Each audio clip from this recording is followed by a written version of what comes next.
அஸ்ஸலாமு அலைக்கும்.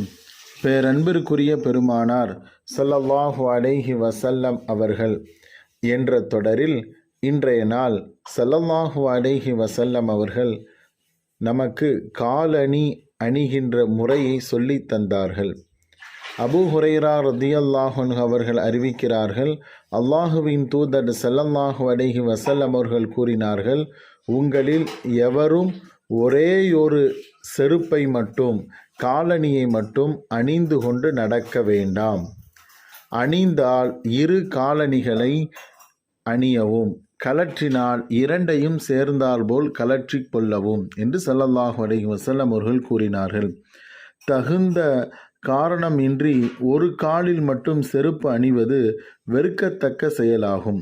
தண்டனை, தன்னைத்தானே வருத்தி கொள்வது, கண்ணியமின்மை, தவறி விழப்பு, இரண்டு உறுப்புகளில் ஒன்றை ஒன்று வேறுபடுத்தி காண்பித்தல், கோமாடித்தனம், நையாண்டி, பரிகாசம் செய்தல், இது போன்ற செயல்கள் அது மூலியமாக உண்டாகுவதினால் அதை தடுக்கின்றார்கள். தொடர்ந்து ஒரே செருப்பில் நடப்பதற்கே தடை. ஒரு செருப்பின் வாறு அருந்து சிறிதளவு நம்மளால் நடக்க முடியும் என்றால் அவ்வாறு செய்யலாம்.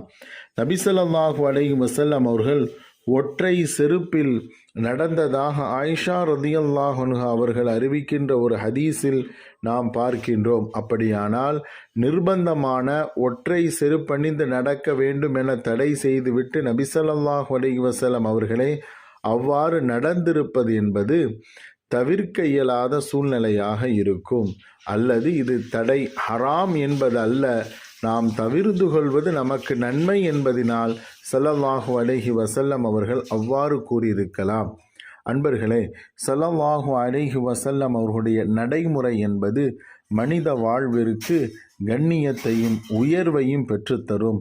நாம் அணிகின்ற அணிகலன்கள், நாம் செய்கின்ற செயல்கள், அதுபோன்ற செருப்பினுடைய நடையில் கூட நாம் அணிகின்ற அந்த செருப்பை கூட வலது காலை அணியும் பொழுது முதலிலேயும் கலட்டும் பொழுது இடது காலையும் உட்படுத்துங்கள் என்று ஸல்லல்லாஹு அலைஹி வஸல்லம் அவர்கள் நமக்கு கற்றுத்தந்தார்கள்.